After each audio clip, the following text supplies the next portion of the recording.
Hi guys, welcome back to my channel my dear student. आज मैं आपके लिए कुछ एडवांस स्ट्रक्चर लेकर आया हूं, जिसके तहत मैं आपको सिखाने का प्रयास करूंगा।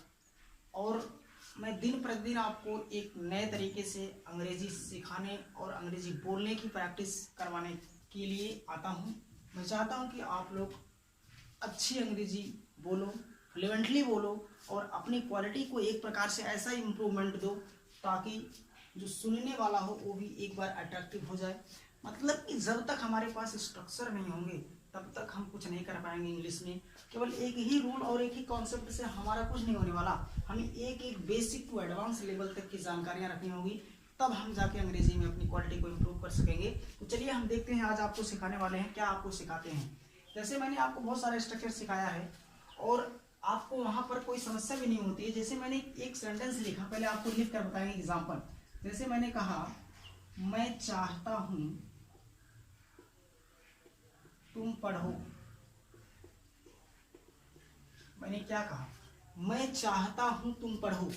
पहला एग्जाम्पल मैंने आपको दिया। अभी स्ट्रक्चर के बारे में बात करेंगे हम, लेकिन मैंने कहा कि मैं चाहता हूं तुम पढ़ो। इस प्रकार के बहुत सारे आपके सामने, आपकी नज़र में, आपके दिमाग में सेंटेंस आ जाते हैं, लेकिन जब उनकी अंग्रेजी की बात आती है, अंग्रेजी बनाने की, तो हम कंफ्यूज हो जाते हैं कि कैसे बनाएं। बहुत सारे ऐसे सेंटेंस होते हैं जो कि हम रूल के तहत अगर चलेंगे तब भी हमारे सेंटेंस गलत हो जाते हैं। इसलिए हम आपको एक एक करके स्ट्रक्चर बाय स्ट्रक्चर आपको देने का प्रयास करेंगे ताकि आप हर एक स्ट्रक्चर को सीख पाएं और अंग्रेजी में अपने सेंटेंस को सॉल्व कर पाएं। तो जैसे मैंने कह दिया कि मैं चाहता हूं कि तुम पढ़ो, या फिर मैंने कहा वह चाहता है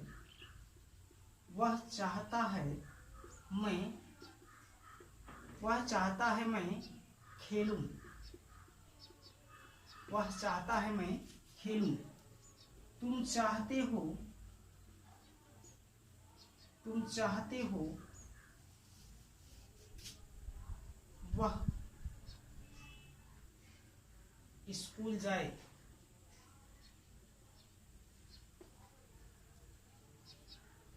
वह चाहती है मैं नाचूं। इस प्रकार की बहुत सारे सेंटेंस आपके सामने आएंगे। तो हम सबसे पहले आपको बताना चाहेंगे, इस प्रकार की केस में आपको देखो, यहाँ पर एक वर्ब, यहाँ पर अगर देखेंगे, फोकस करेंगे तो चाहना जो होगी वो एक प्रकार की मेन वर्ब भी होगी, डूइंग वर्ब भी होगी। दूसरा जो है पढ़ना, वो भी एक प्रकार से मेन वर्ब का ही काम करेगी। इसका कहने का मतलब मेरे सेंटेंस तो छोटा ही है, बट उसमें हमारे सामने दो वर्ब हमको दिखाई दे रही हैं। तो एक है चाहना, एक है पढ़ना। तो इसमें बच्चे कंफ्यूजन में आते हैं कि इसमें हम क्या करें कि दोनों वर्ब में से किस वर्ब को कैसे लिखें, किस वर्ब को किस फॉर्म में लिखें। तो वहाँ पर कंफ्यूजन हो जाता है। लेकिन हमें ज़्यादा कंफ्यूज ना होते हुए अपने एक स्ट्रक्चर और बेस पर अपने ध्यान देना है कि सबसे पहले अगर मुझे लिखना है तो सबसे पहले स्ट्रक्चर उसका होगा, सबसे पहले सब्जेक्ट को लिखोगे, सब्जेक्ट के बाद वांट लगाओगे या फिर वांट्स लगाओगे। प्रेजेंट में होगा तो वांट या वांट्स लगा दोगे। अगर पास्ट की बात कर दिया, मैं चाहता था कि तुम पढ़ते, ऐसे होता ना, तो वहाँ पर वांटेड की केस आ जाती है। लेकिन अभी सिर्फ प्रेजेंट की बात हम सिर्फ करते हैं, उसके बाद पास्ट की बात किसी और दिन करेंगे। सब्जेक्ट के बाद वांट या वांट्स लगा देंगे। उसके बाद हमें अब अगर नियम के जरा से हम नियम को छोड़ेंगे तो वहाँ पर कन्फ्यूजन ये होगा कि वांट वांट्स के बाद टू लगा दें। लेकिन बस यहीं पर अगर वांट या वांट्स के बाद टू लगा देंगे तो हम शुरू कर देते हैं। वहाँ पर हमें टू नहीं लगाना है। बस काम क्या करना है, तुरंत इसके बाद ऑब्जेक्टिव केस लिखना है। ऑब्जेक्टिव केस लिखने के बाद, कहने का मतलब जो ऑब्जेक्ट होगा दूसरे वाले सिंपल से क्लाउज में, दूसरे वाले क्लाउज में एक ऑब्जेक्ट दिखेगा। मतलब कि हमें वहां पर उसका सब्जेक्ट नहीं लिखना, क्योंकि ऑलरेडी हम सब्जेक्ट लगा चुके हैं पहले। सब्जेक्ट के बाद वांट या वांट्स लगा के ऑब्जेक्टिव केस लिखेंगे। उस ऑब्जेक्टिव केस के बाद टू लगा के भी हम लिखेंगे। अब हमारी एकदम से प्रोसेस हमारा क्लियर हो चुका है। कहने का मतलब सब्जेक्ट को लिखने के बाद वांट या वांट्स में से कोई एक लगाएंगे वर्ब, जो कि मेन वर्ब का ही काम करेगी, और ऑब्जेक्टिव केस लगाएंगे दूसरे वाले क्लाउज वाला लेके। तो हम चलिए देखते हैं पहले एग्जांपल को कैसे सॉल्व करते हैं।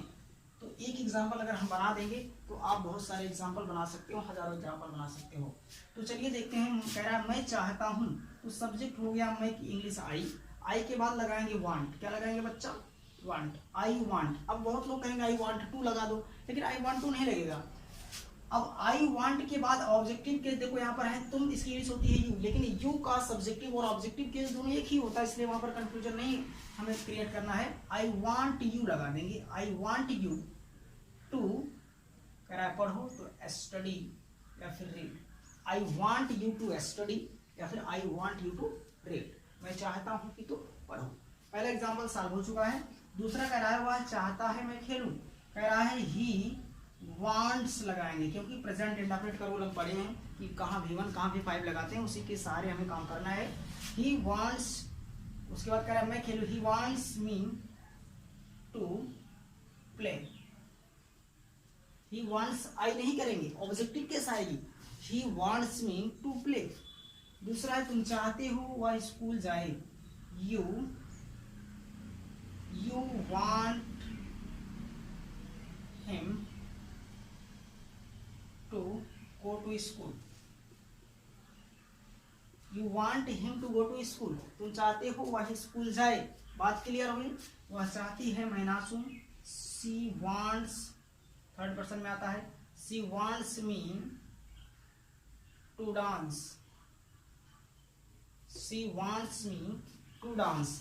तो मेरे प्यारे दोस्त, इस प्रकार के आप बहुत सारे सेंटेंस बना सकते हैं। अगर आपके सामने स्ट्रक्चर अगर रखा गया है तो स्ट्रक्चर बेस्ड आपको सेंटेंसेस बनाने हैं, ताकि आप अपनी क्वालिटी को इम्प्रूव कर सको। मैंने एक बार नहीं 1000 बार बताया है कि सेंटेंस तब बना पाओगे जब आपके सामने स्ट्रक्चर होंगे, नहीं तो वैसे घूमते रहोगे, आप उसकी इंग्लिश बना नहीं सकते, क्योंकि जब तक स्ट्रक्चर नहीं, नो सिग्नल नो ट्रेन, यहाँ पढ़ाया नहीं सिखाया जाता है। बच्चे एकदम से ध्यान लगा के बैठोगे, यहाँ हम पढ़ाते नहीं हैं, दिमाग में घुसा देते हैं, दिमाग में एकदम से घुसा देंगे। इसलिए मैं कहता हूँ कि अपनी क्लास कॉपी और पेन के साथ लीजिए।